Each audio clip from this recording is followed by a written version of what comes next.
चलिए ध्यान दें।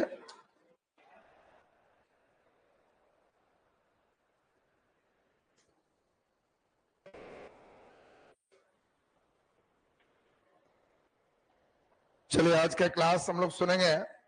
मॉडर्न हिस्ट्री हम लोग शुरू किए थे और आज चल रहे थे बेसिक क्लास। बेसिक क्लास में भारत के संदर्भ में बेसिक हमने आपको समझाया था कि भारत में अंग्रेजों के आने के पहले यहां मुगल का शासन। मुगल की स्थिति आपको हमने समझाया था, सभी बच्चों को याद होगा कि एक टर्निंग पॉइंट आता है 1707। ये टर्निंग पॉइंट इसीलिए शब्द बोले क्योंकि इस समय औरंगजेब की मृत्यु होती है, याद है सबको। इसी समय मुगल का साम्राज्य छोटे छोटे टुकड़ों में बंट जाता। उसके पहले तक एक विशाल साम्राज्य मुगलों का था। 1707 में छोटे छोटे खंड इससे अलग होना शुरू हो जाते। अकबर के समय ही एक विशेष पंजाब में पंजाबी लोग शुरुआत है और औरंगजेब के समय ही महाराष्ट्र में मराठा का उपद्रव शुरू है। दो क्षेत्रीय शक्तियां उभर चुकी है। उसी क्रम में हम लोग देखें कि धीरे धीरे यहाँ पे 1757 में अंग्रेजों ने प्लासी का लड़ाई लड़ा और पूरे बंगाल में मनपसंद नवाब उन्होंने बना दिया। लगने लगा कि यहीं से भारत में नए युग की शुरुआत हो गई। लेकिन इस समय भी हमने बताया था कि सबसे बड़ी शक्ति के रूप में कौन है? मराठा। मराठा का क्षेत्र सबसे बड़ा। लोग 1757 में यही जान रहे थे कि भारत पर किसका शासन होगा? मराठा का शासन होगा। लेकिन हम लोग इसी समय पढ़े 1761 पानीपत का तृतीय युद्ध और उसमें मराठा की शक्ति की काफी क्षति हो गई। इस युद्ध से ये तय हो गया कि मराठा अब हेड नहीं बनेगा। उसी के 3 साल बाद 1764 से प्लासी के युद्ध के बाद जो क्वेश्चन उठ रहे थे ये क्या अंग्रेज हेड बनेंगे, बक्सर के युद्ध ने उस पर मुहर लगा दी कि हाँ यही बनेगा। और यही मॉडर्न की शुरुआत हम लोग पिछले क्लास में सुन चुके थे। आज के संदर्भ में हम लोगों को इसी बेसिक क्लास में वर्ल्ड का कंसेप्ट लेके चलना है। विश्व से भारत को जोड़ना है। विश्व और भारत, सभी लोग खूब बढ़िया से हमारे साथ सुनोगे। अब आज का वही बेसिक सिस्टम ही चल रहा है, केवल वर्ल्ड के साथ कंसेप्ट हम लोग इसमें ऐड करेंगे। देखिए इसमें जो आपका अभी ऐड होगा उस बात को गंभीरता और गहराई से खूब समझना और सुनना है। जहां आप ध्यान दे दोगे हमारे साथ बढ़िया से तो मॉडर्न एकदम बढ़िया होते चला जाएगा। देखिए यहाँ पे आपको सबसे पहले समझना ये है कि ये विश्व का मानचित्र है और विश्व के मानचित्र में हम लोगों को ये ध्यान देना है, शुरुआत से ही मेन सेंटर था इटली। इटली की राजधानी थी रोम और रोम में रहते थे पोप और ये पोप ईसाई थे और देखते देखते बहुत बड़े साम्राज्य की स्थापना किए और इस साम्राज्य का मेन हेड ऑफ कंट्रोल रोम से था। इसीलिए इस साम्राज्य को रोमन साम्राज्य कहा गया। देखिए इस साम्राज्य का नाम क्या है? रोमन साम्राज्य। प्राचीन काल में भी तुमको जान के गहरा आश्चर्य होगा, चीन से लेकर रोम तक एक रास्ते थे जिसको रेशम मार्ग कहा। पूरे यूरोप में कहीं कोई सामान जाए उसके लिए मेन सेंटर हमारा रोम था। यहां आ गया तो सब जगह जाएगा। तो इसीलिए रोम शुरुआत से ही बहुत बड़े क्षेत्र के रूप में डेवलप रहा है। इस समय भी हम लोग देखें कि रोमन साम्राज्य सबसे ज्यादा विस्तृत है। धीरे धीरे ये रोमन साम्राज्य 2 भागों में ब्रेक हो गया। एक का नाम पड़ा पूर्वी रोमन साम्राज्य और एक का नाम पड़ा पश्चिमी रोमन साम्राज्य। देखिए रोमन साम्राज्य भी 2 है, एक पूर्वी रोमन और एक पश्चिमी रोमन। ये जो पूर्वी रोमन साम्राज्य थे इसका हेड सेंटर था कुस्तुनतुनिया। देखिए नाम आपको बीच में बोलेंगे कुस्तुनतुनिया तो आपको यह समझना है कि कुस्तुनतुनिया नाम बोलते ही 1200 ईस्वी से लेके ये लगातार ये एक ऐसा सेंटर के रूप में डेवलप है कि कोई भी सामान किसी को बेचना तो वो भारत से आना जाना, चीन से आना जाना बड़ा प्राचीन काल से ही रहा। ये कतई नहीं समझना कि यहाँ के लोग यहाँ नहीं आते थे, खूब आते थे, लेकिन आने का मार्ग मार्ग क्या था? स्थलीय मार्ग से ही मेन आते थे।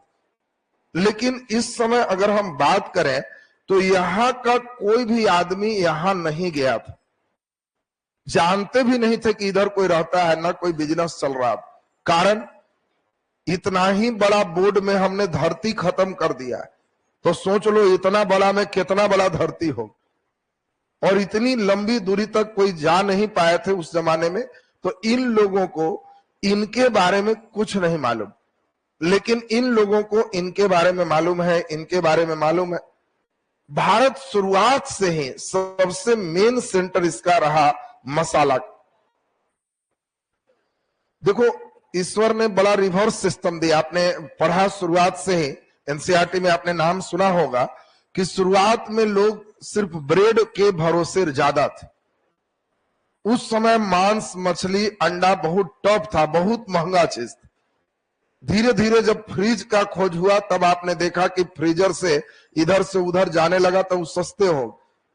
मांस को ज्यादा दिन तक सुरक्षित रखने के लिए मसाले चाहिए थे। जैसे तुमने सुना होगा, मछली लाए तो हल्दी में लपेट के रख दिए तो थोड़ा लंबा समय तक चलेगा। मैंने कैसे ही छोड़ दिया, एक हल्दी लपेट के रख दिए, तो हल्दी किसी में लपेट दिए तो उसका जो संरक्षित समय है वो बढ़ जाएगा। दूसरा, ये ठंडा प्रदेश में मांस मछली की खपत ज्यादा होती। गर्म प्रदेश में मसाले होते हैं। भगवान बड़ा उल्टा पुल्टा बनाए, मसाला बनवाते हैं गर्म क्षेत्र में। केरल में गर्मी खूब है, विषुवत रेखा के नजदीक, लेकिन गर्म क्षेत्र में मसाले की खपत कम है। ठंडा खूब पड़े, आज पानी गिरे और ठंडा बढ़ जाए तो तुम सामने अंडा दुकान के पास खड़ा हो जाओ, एगो आमलेट, एगो 4-5 चीज मार दो। लेकिन जब देखोगे गर्मी बहुत ज्यादा है, पसीने पसीने, तो क्या अंडा दुकान पे खड़ा होंगे? नहीं हो, मांस मछली कम खाएंगे। तो यहां पर जो देख रहे हो ये ठंडा प्रदेश, यहां मांस मछली बहुत ज्यादा पैमाने पर लोग खा रहे हैं। लेकिन ठंडे प्रदेश में मसाले नहीं होते। मसाला के लिए हाई टेम्परेचर चाहिए, और वो होते थे इधर गर्म क्षेत्र में। तो शुरुआत से ही लोग मसाले इधर से ले जाते थे। आपको याद होगा, हिंद यवन को एक नया चीज बोला गया, गोल मिर्च उनके लिए प्रिय था, और गोल मिर्च को यमन प्रिय कहे, यूनानी के लिए हम लोग बताया था। तो शुरुआत से ही ये सिस्टम चल रहा था। यहां पे एक टर्निंग ये है, ये जो बेल्ट देख रहे हो, इसी बेल्ट का नाम है सऊदी अरब। देखिए, एक समय बीच में ऐसा लग रहा था कि पूरे विश्व में सब ईसाई ही छाए, क्योंकि जहां था रोमन साम्राज्य, ईसाई धर्म के ही प्रचार में थे और सबसे ज्यादा संख्या में थे। 700 ईस्वी आते आते यहां पे मोहम्मद साहब के द्वारा स्थापित इस्लाम धर्म बढ़ने लगा। 700 ईस्वी के पहले 650 तक इस्लाम धर्म संगठित नहीं, 700 आते आते इस एरिया में संगठित होना शुरू है। धीरे धीरे 1000 ईस्वी आते आते थोड़ा और बड़ा हो, 1200 ईस्वी आते आते थोड़ा और बड़ा हो। अब ये दोनों में ही टकराव होने लगा। अब ये है ईसाई और ये है मुस्लिम। ये कहे कि विश्व का सबसे मेन धर्म इस्लाम, और ये कहे कि ईश्वर के सबसे करीब हम हैं, पोप, मेरा साम्राज्य, और हम जो बोलेंगे वही होगा कि गॉड के नजदीक हम हैं। और ये दोनों में ही यही सब कंपटीशन चल रहा था।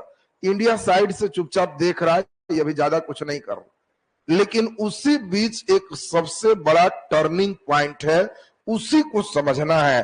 टर्निंग पॉइंट अब यहां पे है 1453।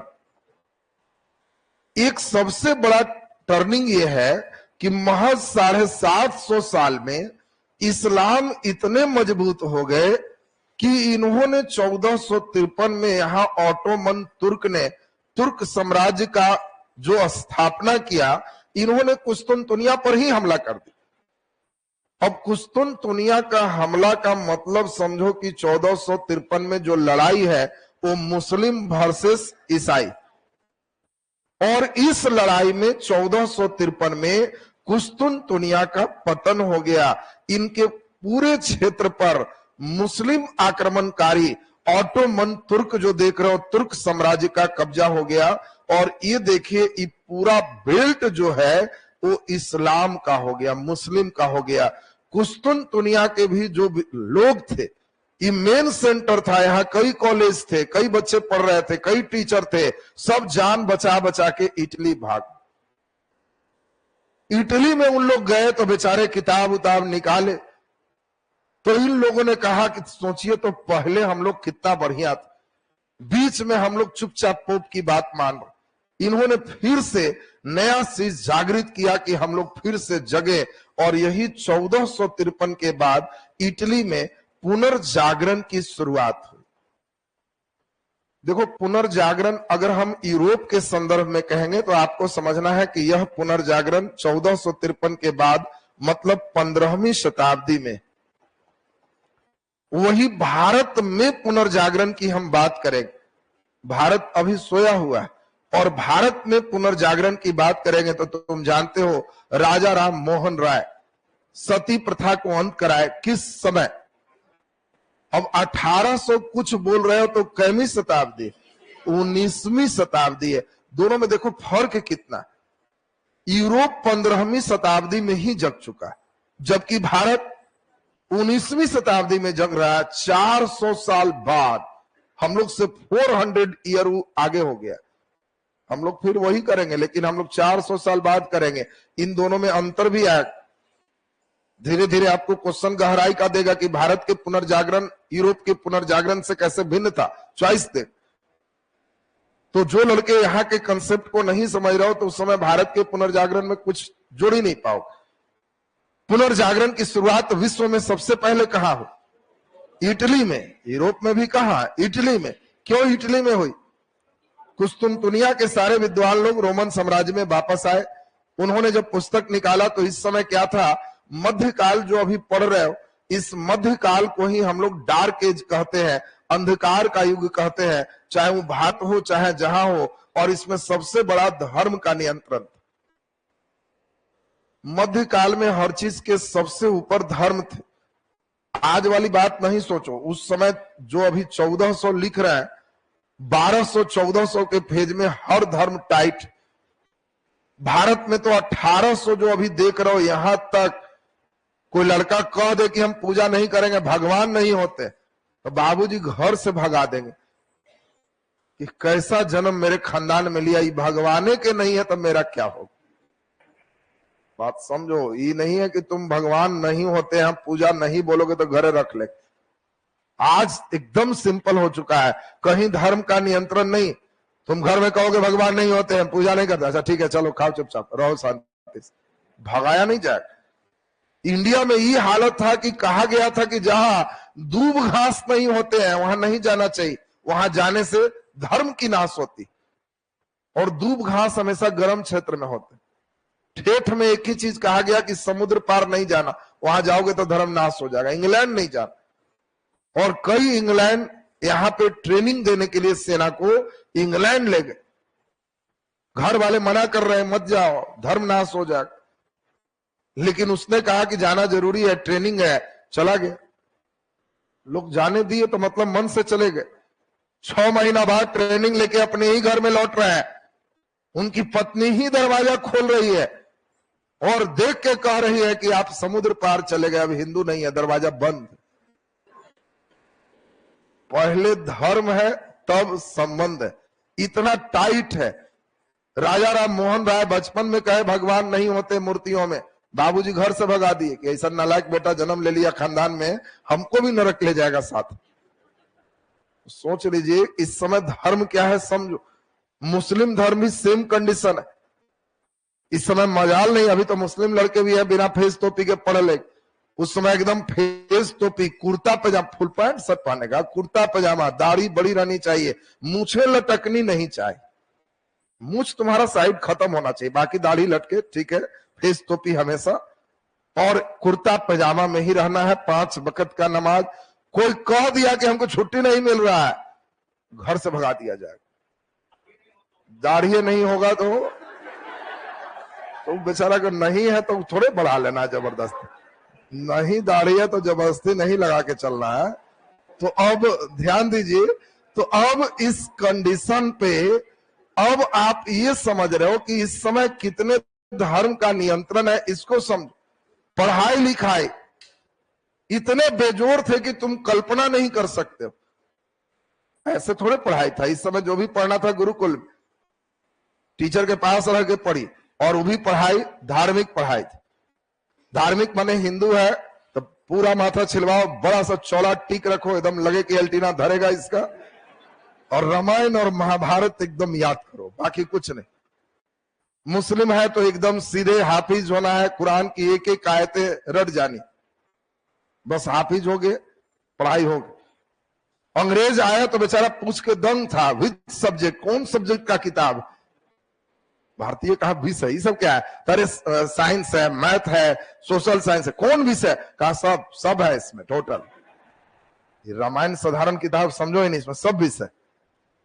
अंग्रेज को बड़ा आश्चर्य हुआ, भारतीयों से क्वेश्चन पूछा कि देखा साइंस चेक करते हैं, कहा कि बोलो यहां वर्षा हो रही है, 10 किलोमीटर के बाद नहीं हो रही है, कारण क्या है? सोचा बादल वगैरह का कंसेप्ट है कि नहीं। भारतीय कस के मुस्कुराया कि इतना हल्का क्वेश्चन पूछता है, ये तुमको नहीं पता है? तो नहीं, क्यों हुआ? तो कहा यह प्रभु की माया, कहीं धूप कहीं छाया। आंसर बात समझो, बेजोड़ बेजोड़ आंसर। अब अंग्रेज बेचारा भारी परेशान, इतना बेजोड़ बेजोड़ इसका आंसर चल रहा है माया में, इन लोग को कैसे क्या किया? बहुत मुश्किल से देखोगे फिर टर्निंग हो। और अभी जिस बातों पे आपको हंसी आ रही, यही था अंधकार से आधुनिक का काल, इसीलिए इसको लिखा गया है मॉडर्न हिस्ट्री। इस आधुनिक फेज में जो आप आए हैं, जो अपने ही परंपरा पे, अपने ही सिस्टम पे आपको लगता है कि जाए ऐसे थे हम, तो ये बदलाव को ही मॉडर्न इंडिया का। अब तो मॉडर्न क्या है, ये तो बात बिल्कुल क्लियर है। क्या ये मॉडर्न की आधुनिकता की शुरुआत भारत और यूरोप में साथ साथ हुआ है? नहीं, देखो ये सब समझना है, गहराई का क्वेश्चन है। देगा कौन सही और कहेगा यूरोप के साथ भारत में भी आधुनिकता की शुरुआत हुई, तो बिल्कुल गलत है। वहां 400 साल पहले। इन दोनों में अंतर क्या है? इन दोनों में अंतर क्या है? तो यहां जो पुनर्जागरण का फेज है, यहां सभी लोग न केवल अपनी सभ्यताओं संस्कृतियों को ठीक किए, बल्कि यहां खोज करना भी शामिल किया। इन लोगों ने पुनर्जागरण के फेज में एक नई अवधारणा रखी कि हम लोग का जन्म सिर्फ एक काम के लिए हुआ है। वो काम क्या है? जीवन में कुछ खोज के मर जाओ। 100 साल की जिंदगी से अच्छा है 10 साल में कुछ खोजो, मर जाओ। लोग याद रखेंगे। न्यूटन किसी के गोतिया में लगते हैं? कोई परिवार है? नहीं, लेकिन न्यूटन का नाम सब जान रहा है, आगे भी जाने। क्यों? उसने कुछ खोजा। तुम जिस संपत्ति का वारिस हो, जिनके संपत्ति तुम्हारे पास, उसी के 5वां पीढ़ी कौन थे वो तुम नहीं जानते। पिताजी जान रहे, उनके पिताजी जान रहे, उनके पिताजी के पहले गायब होना शुरू है, और वैसा 2 पीढ़ी और जाएगा तो गायब हो गए, क्योंकि उन्होंने खा के अपने जीवन को सफलतापूर्वक केवल पार लगाया। ये कह रहा पुनर्जागरण का फेज की नहीं, वो जिंदगी से कुछ दिक्कत, उससे कुछ नहीं होना, उससे बढ़िया कम दिन जियो, कुछ खोजो। और इसीलिए इसकी पुनर्जागरण में खोज शामिल है। लेकिन भारतीय पुनर्जागरण जब पढ़ोगे तो इसमें कोई खोज शामिल नहीं। राजा राम मोहन राय कभी नहीं कहे कि जाके गली में बैठो और खोजो, कुछ खोज दोगे तो जिंदगी संवर जाए। कोई आर्य समाज, जो भी समाज तुम पढ़ोगे, सब एक ही काम कहेंगे, ये धर्म ऐसे है, ऐसे पूजा करो, ऐसे पाठ करो, ऐसे सिस्टम करो। कुरीतियों पर खास करके चलेंगे, समाज पे और धर्म पे। इन लोगों ने जैसा खोज किया यूरोप में, वैसा खोज भारत में देखने को नहीं मिलता। इसीलिए भारत के पुनर्जागरण में नए आविष्कार नहीं, लेकिन यूरोप के पुनर्जागरण में नए आविष्कार। और कहानी का टर्निंग समझोगे, यहां से मॉडर्न धीरे धीरे अब शुरू हो रहा है। जब कुस्तुनतुनिया पर मुस्लिम आक्रमणकारी कब्जा की, तो मुस्लिम और ईसाई के बीच एकदम कट्टर दोनों के भैंसे की लड़ाई यहां शुरू। ये कह रहा है हम श्रेष्ठ है, ये कह रहा है हम श्रेष्ठ। तो मुस्लिम लोगों ने साफ कहा कि खबरदार, एक भी ईसाई इस रास्ते से इधर नहीं जाएगा। अगर आना है तो ईसाई मुस्लिम बन जाओ और यहां रहो, कोई बात नहीं, लेकिन ईसाई रहते हुए रास्ते अपनाओगे तो हम मार देंगे। और भारत के साथ जो इनका व्यापार का संबंध था, कुस्तुनतुनिया के पतन के बाद वो संबंध खत्म हो चुका है, स्थलीय मार्ग खत्म है। इसीलिए तुम जो पढ़ते हो कि भारत का खोज वास्को डिगामा किया, तो क्या भारत भूला गया है? तो खोज कैसे? रास्ता बंद है। बात समझना ही नहीं कि कई लड़का भारत का खोज किया। अरे खोज तो तब होता है जब कोई भूला गया। तो भुलाया है क्या? नहीं, ये स्थल मार्ग बंद है। यहाँ पे अधिकार किसका है? मुस्लिम का। और ये कंट्री ईसाई देश है। इन लोग अब कह रहे हैं कि भारत पहुंचने के नया रास्ता खोजो, भारत किसी दूसरे रास्ते से पहुंचा जाए। इसमें समुद्र किनारे जो देश हैं, पुर्तगाल, स्पेन, इस सब की मेन भूमिका। कारण स्वाभाविक है, जो देश समुद्र के किनारे होगा वहां के नागरिकों को समुद्र में चलने निश्चित रूप से जहाज से डूबना कूदना खूब आएगा। जिस लड़के का गांव नदी किनारे है, पक्का है उसको तैरने लगभग आएगा। अब नया डिसिप्लिन सिस्टम में पढ़ेगा, घर में पलाएगा तबे नहीं आए, नहीं तो कब घर भाग जाएगा, चार गो साथी जोड़े मार के तैरना वो सीख ही लेगा। तो नदी किनारे है तो तैरना। जिसका गांव के किनारे नदी नहीं है तो बेचारा नहीं सीख पाया। पैसा देके स्विमिंग पूल में थोड़े सीखेगा। वो जिसके गांव रोड किनारे है, नेशनल हाईवे, उसको चंदा वसूल करने निश्चित आएगा, बिना ट्रेनिंग के सीख जाता है। रोड किनारे है तो वो पक्का सीखेगा। कोई ना कोई लक्ष्मी पूजा, कोई पूजा आएगा, वो एकदम लाठी लेगा, बड़ा खड़ा होगा। नहीं भी है तो देखेगा बाकी को तो कहेगा ट्रेनिंग ले ली है, सीखे हैं, कुछ निकल जाते। उसी प्रकार से समुद्र किनारे है तो इनको जहाज वगैरह की अच्छी ट्रेनिंग। और सबसे दुख की बात है कि इन लोग के राजा महाराजा की हालत खराब है कुस्तुनतुनिया के पतन से। मांस है, मसाले नहीं। दुख उतने से समझो कि घरे मुर्गा आ गया है, मसाला के दुकान बंद, और घर में नहीं है तो दुख समझ में आए। मुर्गा आ गया और कहेगा मसाला तो घरे नहीं है, दुकान तो सारा बंद है, तो भाई बड़ा दुख है। वो दुख इनको डेली झेलना पड़ रहा था।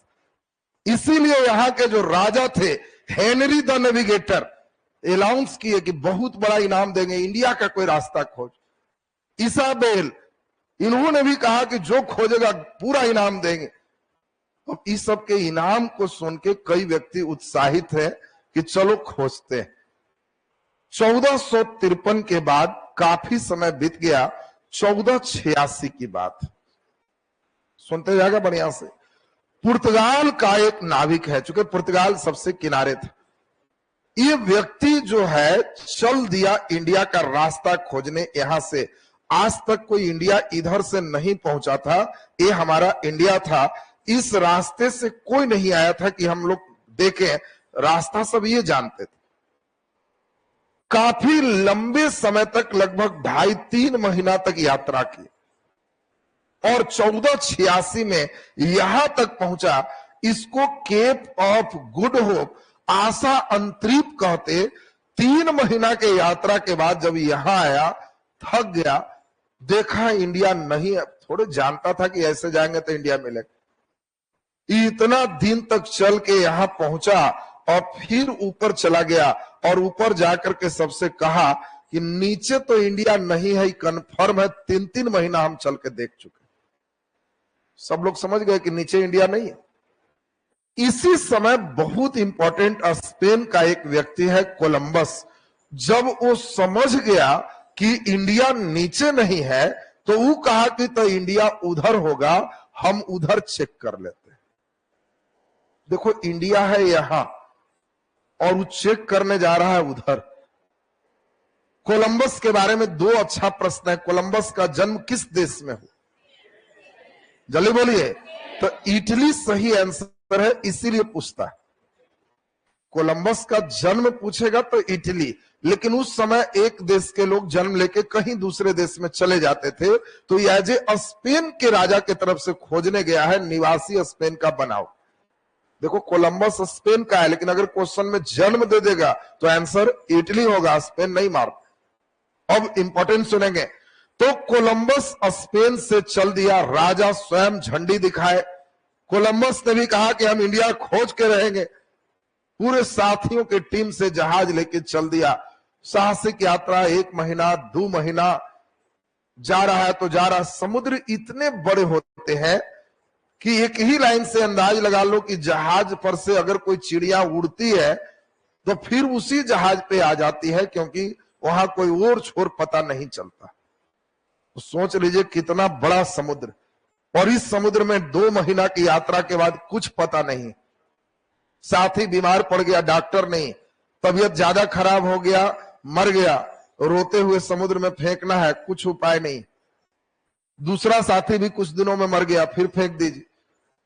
3 महीना लगभग जब पूरा होने आया तो बाकी साथी लोग कोलंबस को समझाया कि कोलंबस लौट चलो, अभी भी समय, हम लोग जिंदा कम से कम बच जाएंगे, कई साथी मर गया और नहीं तो ये फेर में रहेंगे तो हम लोग भी लाइन से सब मर जाएंगे।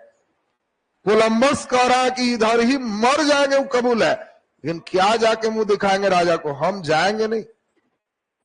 बाकी साथी लोग रात में प्लान किया, जब कोलंबस साइड में थे, कि आज रात में हम ही लोग कोलंबस के टांग के फेंक देंगे। जैसा 4-5 को गया, एक ठो और जाएगा, कम से कम हम लोग तो भाग चलेंगे और वहां जाके कहेंगे मेन लीडर कोलंबस मर गया बीमार से, इसलिए हम लोग चले आए, हम लोग का तो प्राण बचे। कैसी यात्राएं रही होगी, तो अनुभव आप समझ रहे हो कि जो मेन लीडर है उसी को टांग के फेंकने का बाकी प्लान हो चुका। लेकिन उस दिन उन लोग फेंकते, उसी समय उन लोग को बहुत दिनों के बाद कुछ टापू दिखाई दिए, तो सब कहे कि पता नहीं कौन जानवर होगा, क्या होगा, इस टापू तक छोड़ दो। और जैसे ही कोलंबस का जहाज 1492 में इस टापू पर लगा, ये सारे लोग चिल्लाने लगे, हल्ला करने लगे कि इंडिया मिल गया, इंडिया यहां, और उछल रहे थे कि इंडिया खोज दिए, इंडिया मिल गया। क्यों? यहां पर भी मसाले थे, वो लोग हल्दी का पेड़ देखे, अन्य वृक्ष देखे, मसाला देखे, इंडिया का सेंस ही मसाले से था। और जैसे ही मसाला देखे सभी लोग एकदम उत्साह में भर गए। कोलंबस भी कहा कि गुड, इंडिया खोज दिए, और चलो नक्शा बनाते हुए हम लोग एकदम सफलता प्राप्त कर लिए, इस रास्ते में कोई मुस्लिम भेंट नहीं है, आराम से लोग आएंगे जाएंगे। और यहां आके उसने रास्ता बताया कि इंडिया एकदम आसान है, 2.5-3 महीना लगेगा, हम लोग खोज दिए। पुराने जितने व्यापारी थे उन सबको राजा कहा कि जाओ जहाज लेके इंडिया पहुंचो, वहां से सामान मसाला लाओ। जब पुराने लोग जो इंडिया पहले आते थे इधर से, वो लोग गए तो कहे ई कौन इंडिया है, यहाँ के आदमी लाल लाल है एकदम, यहाँ व्यक्ति दूसरा तरह का था, तो इन इंडियन को ही रेड इंडियन कहे। इसीलिए आपसे क्वेश्चन पूछेगा, अमेरिका के मूल निवासी को क्या कहे? Red Indian. कहे कि ये लोग रेड इंडियन है, ऐसा इंडियन नहीं है, वहां ब्लैक इंडियन रहता है, ये लोग रेड वाला है। तो इसीलिए अमेरिका के मूल निवासी रेड इंडियन कहलाए, और ये लोग कंफर्म हो गए कि हम लोग अंतिम छोर पे आ गए हैं, इसीलिए इसका भी नाम इंडिया ही दे दी कि इंडिया ही है ये, लेकिन ये पश्चिम में इंडिया है, और इसीलिए कहे कि यह वेस्ट इंडिया है, और इसका नाम वेस्ट इंडीज रखे। तुम लोग कई बार मैच में सुना होगा कि वेस्ट इंडीज खेल, तो कभी भी तुमसे पूछे कौन बच्चा बताएगा वेस्ट इंडीज की राजधानी कहां? तो हाँ सुन लो पहले, वेस्ट इंडीज की कोई राजधानी नहीं है, सुनो पहले ध्यान से, इन्हीं की राजधानी बताने लग जाओ। वेस्ट इंडीज कोई देश ही नहीं, वेस्ट इंडीज यहां पे कई देशों का एक समूह है, जमैका, किंगस्तान, ये सब कई वहां पर कंट्री है, पोर्टोरिको, कई देश मिला करके उन द्वीप समूह को वेस्ट इंडीज का। तो इसीलिए West Indies as a country नहीं है, कई देशों का समूह है। अब यहां से देखो तुम्हें समझ में आएगा कि अब इंडिया 2-2 हो गया, तो अब यहां से इन लोग कह रहे हैं यूरोप वाले कि इंडिया तो मिला है लेकिन वेस्ट इंडिया मिला है। अब हम समझ गए हैं इंडिया ईस्ट में है, इसीलिए तुमको ईस्ट इंडिया कंपनी की स्थापना हो। तुम लोग को पहले तो यह समझना था कि इंडिया कंपनी नहीं, ईस्ट इंडिया कंपनी क्यों? इसका मतलब ईस्ट इंडिया कह रहा है तो जरूर वेस्ट इंडिया हो, बड़का पापा कह रहा है तो जरूर छोटका पापा हो। केकरो ही गया वो कह रहा बड़का पापा है तो गारंटेड है कि कोई छोटका पापा है, नहीं तो खाली पापा कहता। ईस्ट इंडिया कह रहा है तो जरूर वेस्ट इंडिया हो। और ये देखो 1492 में वेस्ट इंडीज का खोज ये तय कर दिया कि इंडिया इधर है। फिर पुर्तगाल फॉर्म में वास्को डी गामा उसी जहाज को लिया है जो बार्थोलोमियो डियाज यहां तक पहुंचाया था, कहा ले चलो हमको उसी से, वहां तक पहुंचाओ, हम फिर खोजेंगे इंडिया किधर। और यही देखिए यहां फिर पुर्तगाल के एक व्यक्ति चल दिए साहसिक यात्रा पर। ये वर्ष है 1498 और इस रास्ते पर जब यहां आए, चूंकि केप ऑफ गुड होप पे आ चुके थे, 4 जहाज लेके चले थे, रास्ते में लूटपाट भी होता था। जहाज से चल रहे हैं, वहां मजबूत भेंट हुआ तो मालूम चला सामान भी लूट लिया, हाथ पर बांध दिया और फ्री में खटवाना भी शुरू कर देगा, पूरा खोजा हुआ निकलवा दे, 10 बना दे। तो इसीलिए ताकत से चलना होता था, ताकत नहीं रहेगा तो तुम अपने गायब हो जाओगे, तुम्ही को खोज देगा। तो यहां पे 4 जहाज के साथ चले। कोई बच्चे को मालूम है वास्को डी गामा किस जहाज से भारत आया था? हेक्टर जहाज। अच्छा, नहीं, ड्रैगन। अच्छा, चलो सुनते जाओ, ध्यान से सुनो। अब यहां पे पहले सुनिए, एकदम ध्यान दीजिए। यहां पे ये यहां तक तो आ गया, इसके बाद इससे समझ नहीं आ रहा है कि इंडिया कहां है।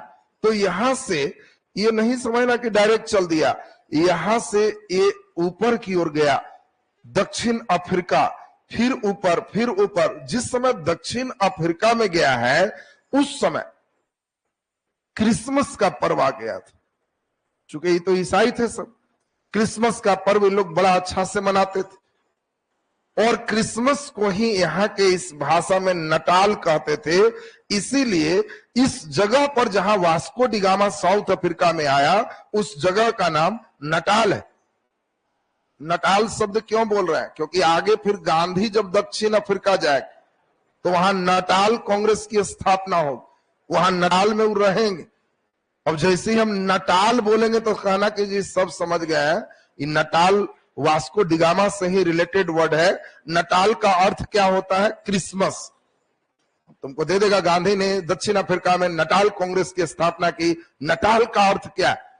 तुम गांधी सोचोगे, यहां गांधी नहीं है, वास्को डी गामा से क्वेश्चन। तो उसने क्रिसमस के समय, ये क्यों बता रहा है? क्योंकि तुम्हारे पास अंदाज लग जाए कि 25 दिसंबर के आसपास यहां से इंडिया आना है, यानी जनवरी माह में वो पहुंच जाएगा। ये तुमको अंदाज लगाने के लिए हमने यहां पे क्रिसमस से जोड़ा है। यहां के बाद उसको कुछ भारतीय मछुआरे नजर आए, हमला करके पकड़ लिया। हमने बताया कि ताकत से चलते, पकड़ाए तो उसी में भारतीय जो थे, एक व्यक्ति हैं गुजरात के थे, बिजनेस के सिलसिले में वो यहां आए थे, उनको यहां नहीं मालूम था। इन्हीं का नाम था अब्दुल मलिक। ये अब्दुल मलिक गुजरात के व्यापारी और इनकी छोटी जहाज थी। यही अब्दुल मलिक को पकड़ते हैं कि इंडिया जाना है। ये तो बेचारे इंडिया से थे ही, कहा तो मसाला। अब तुम्हारा गांव का कोई नाम लेके वो गांव जाना है तो किसके यहां? तो फलाना, ओ दक्षिण टोला, वो वाला गली से जाए। एकदम एक्यूरेट एड्रेस दोगे कि पहुंच। उसी प्रकार से इसने कहा मसाला का मतलब केरल। और ये वास्को डी गामा का इसीलिए केरल के कालीकट घाट पे 1498 में अब्दुल मलिक की सहायता से एक्यूरेट जगह पहुंच गया। ये जैसे ही यहां पहुंचा, यहां का राजा जमुरीन था, भारी चिंता में था, क्योंकि इसके मसाले सड़ रहे थे, कहां बेचे, और इसको मसाले चाहिए थे। ये जैसे ही पुर्तगाली टोपी देखा पुराना वाला, तो एकदम बैंड बाजा से स्वागत किया कि यह निकालना शुरू हो जाएगा, आ गया है। बात समझिए। और पहली बार एक फिर से नए रास्ते का खोज हो गया, लेकिन यह रास्ता स्थल से नहीं है, जल से है, समुद्र से है। और इसीलिए 1498 में जो भारत की खोज है वो किस मार्ग से? समुद्र मार्ग से। लेकिन फिर देखो यही रास्ते नहीं रहे, ये रास्ते रहते तो बड़ा टफ हो जाता। ये लोग इससे भी थोड़ा सा और हाई फाई सिस्टम किए। और हाई फाई क्या किए? तो ये लोग ने कहा कि ठहरिए, यहीं से यहीं घुस जाओ, यहां पर थोड़ा सा स्थल है, ये मट्टी काट के नहर बना दो और यहीं से सीधे इंडिया, और इसी का नाम स्वेज नहर हो। ये जैसे ही बन जाएगा तो समझो बाईपास होगी। तुरंत पहुंचने लगे। व्यापार घटेगा कि बढ़ेगा? एकदम बढ़ेगा। तो इस स्वेज नहर की कहानी भूमध्य सागर और लाल सागर को मिलाएंगे। यहां पर जब ये आएंगे तो क्या ये अरब वाले लोग को अच्छा लगेगा? अरब में मुस्लिम है, यही लोग कब्जा किए हो, तो क्या इनको बढ़िया लगेगा कि ये वाला कब्जा किए तो ये कोना से मार दिया? नहीं। इसीलिए दूसरी बार जब आएगा कैब्राल तो उस पर अरब वाले लोग हमला कर देंगे। या इधर से कैसे आगे? लेकिन कैब्राल पूरी ताकत से आएगा, इन्हीं को हरा देगा। पुर्तगाल बड़ा प्रसन्न होगा कि गुड, अब एकदम सही है, हम लोग को आने जाने में कुछ नहीं रोको। और यही देखिए, यही 1498 यूरोप के व्यक्ति पहली बार भारत आए, तो यहां से एक नए अध्याय की शुरुआत होती है। वो अध्याय से मॉडर्न शुरू है, भारत में यूरोपीय कंपनी का आगमन। यहां तक तो बेस है। अब तुमसे पूछा जाए कि भारत में यूरोपीय कंपनी आए, इसका कारण है पहला नंबर कुस्तुनतुनिया का पतन होना। बोलो ये कारण है कि नहीं? बिल्कुल कारण है। कंपनी के आने का कारण है। नहीं पतन होता तो क्या आते इस रास्ते से? नहीं आते। ये रास्ता रहता तो कैसे आते? अब ये चीज हम लोग को चॉइस क्वेश्चन देंगे, अभी जल्दी से कुछ बातें लिखेंगे, बेसिक कंप्लीट हो जाएगा और तब सुन लो, अब लेसन मेन शुरू हो जाएगा और वहां से आपके पढ़ने पर पूरा ध्यान चाहिए, क्योंकि हम लोग अब भारत में यूरोपीय कंपनी का आगमन से लेसन शुरू है। आज बेसिक कंप्लीट करेंगे। बेसिक में हमारा काम था इंडिया और विश्व को समझाना कि कैसे चल रहा है। नीचे लिख दीजिए, नीचे डैश देके लिखे पूर्वी रोमन साम्राज्य, पूर्वी रोमन साम्राज्य, पूर्वी रोमन साम्राज्य, पूर्वी रोमन साम्राज्य। बोलो पूर्वी रोमन साम्राज्य को क्या कहते थे? कुस्तुनतुनिया। पूर्वी रोमन साम्राज्य कुस्तुनतुनिया कहलाया।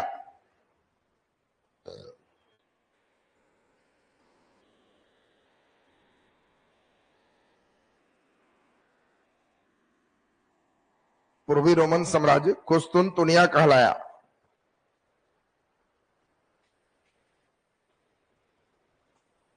कुस्तुनतुनिया कहलाया, जो यूरोप में शिक्षा का प्रधान केंद्र था।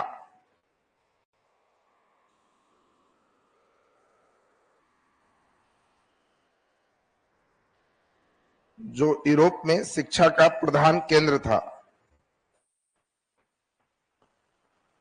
यूरोप में शिक्षा का प्रधान केंद्र था। नीचे डबल स्टार लगा के लिख दीजिए 1453। ये डेट अंडरलाइन कर लेना, एक इंपॉर्टेंट डेट है। 1453 में कुस्तुनतुनिया का पतन हुआ।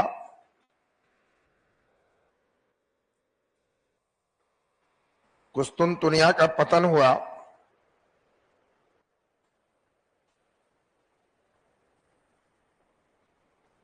कुस्तुनतुनिया का पतन हुआ। कुस्तुनतुनिया पर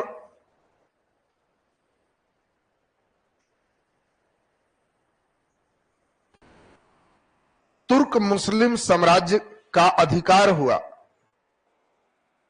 तुर्क मुस्लिम साम्राज्य का अधिकार हुआ। तुर्क मुस्लिम साम्राज्य का अधिकार हुआ। चलिए नीचे डैश देखे। बोलो कुस्तुनतुनिया के पतन से सबसे बड़ा प्रभाव क्या था? यूरोपीय देश का भारत आने के लिए स्थलीय मार्ग अवरुद्ध हो। क्यों रोक लगा? जो क्लियर है, क्योंकि यूरोपीय देश ईसाई कंट्री थे। नीचे डैश देके लिख दो कुस्तुनतुनिया के पतन से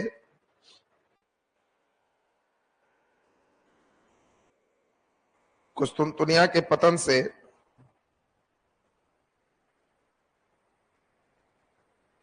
कुस्तुनतुनिया के पतन से यूरोपीय देश के भारत आगमन का यूरोपीय देश के भारत आगमन का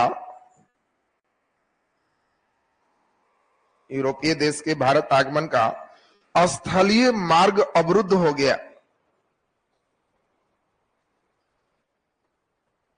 भारत आगमन का स्थलीय मार्ग अवरुद्ध हो गया। भारत आगमन का स्थलीय मार्ग अवरुद्ध हो गया। स्थलीय मार्ग अवरुद्ध हो गया।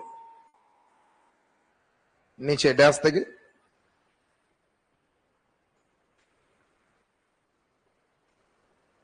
कुस्तुनतुनिया के पतन के बाद यूरोप में कुस्तुनतुनिया के पतन के बाद यूरोप में इटली से पुनर्जागरण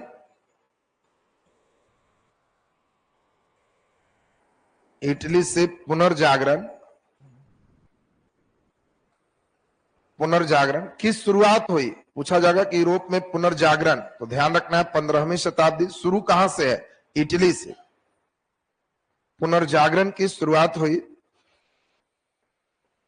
जिससे भारत तक पहुंचने के लिए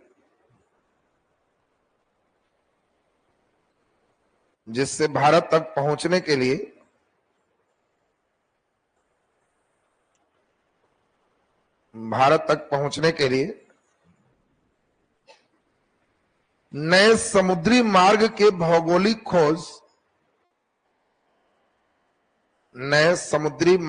भौगोलिक खोज का सिलसिला प्रारंभ हुआ। नए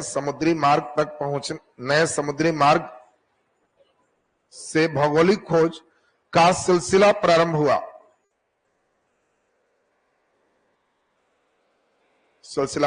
भौगोलिक खोज जब भी बोलेंगे तो ध्यान रखना है स्थलीय नहीं है, ये कैसा है? समुद्री है, क्योंकि स्थलीय मार्ग रुक चुका है। नीचे डैश के लिख दो। 1486 में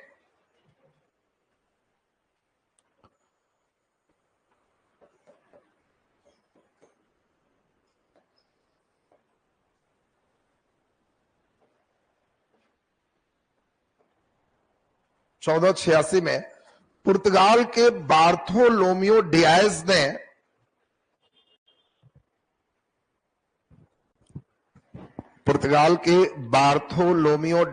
ने अफ्रीका के दक्षिणतम बिंदु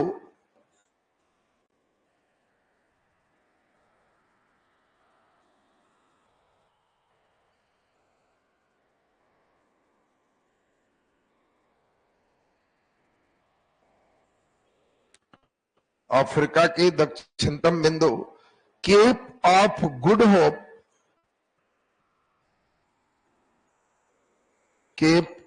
गुड होप ब्रैकेट में आशा अंतरीप का खोज किया।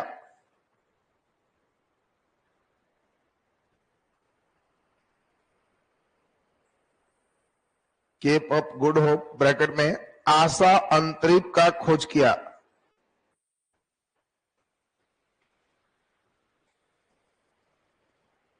आशा अंतरिप का खोज किया। नीचे डैश देके लिख दीजिए। 1492 में स्पेन के नाविक कोलंबस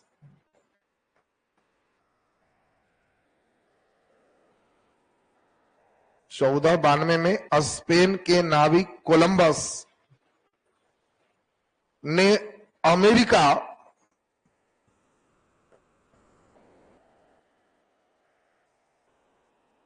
अमेरिका ब्रैकेट में वेस्ट इंडीज का खोज किया।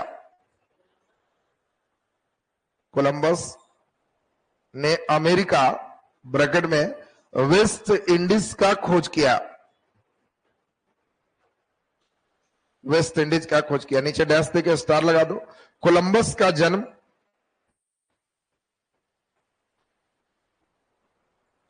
का जन्म बोलो कहां है?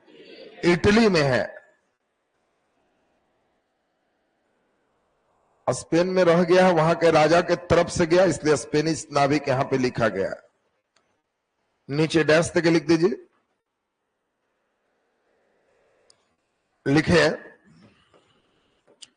इसाबेल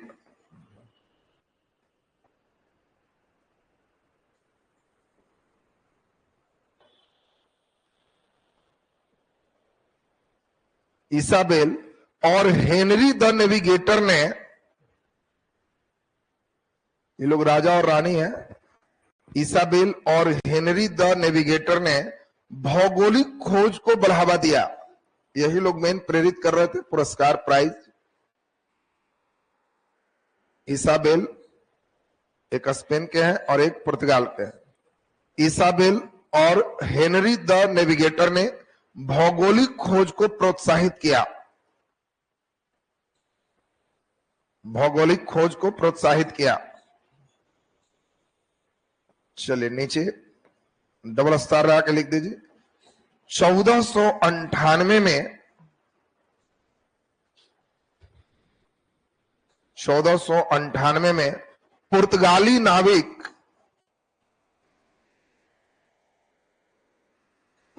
नाविक वास्को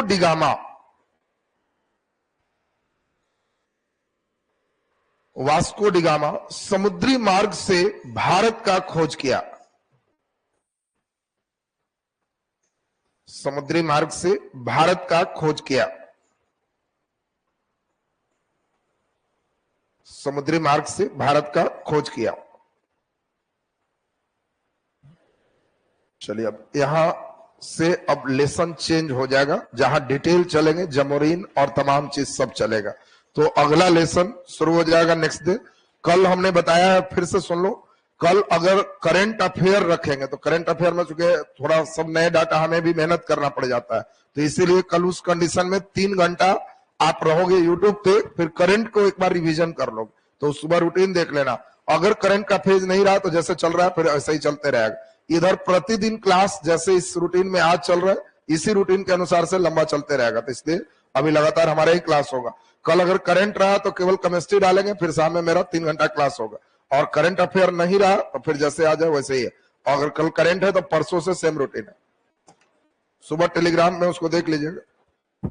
चलिए अभी आपका एनसीईआरटी हिस्ट्री चलेगा 11th क्लास।